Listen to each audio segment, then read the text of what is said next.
বাজান, আমাদের দেশ অনেক উন্নত, কারণ এদেশে ধর্ষণ হচ্ছে প্রতিনিয়ত। আই উইশ যদি এদেশের বিচারকদের সন্তানদের এমনটা হতো, তাহলে তারা বিচারটা একদম ঠিক মতো করত। আর হ্যাঁ, ধর্ষণকারীরা ধর্ষণের নামটা মুখে নিতেও ভয় পেত।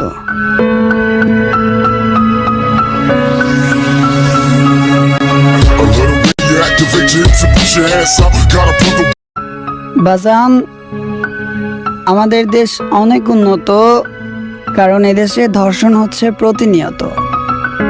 আই উইশ যদি এদেশের বিচারকদের সন্তানদের এমনটা হতো, তাহলে তারা বিচারটা একদম ঠিক মতো করত। আর হ্যাঁ, ধর্ষণকারীরা ধর্ষণের নামটা মুখে নিতেও ভয় পেত।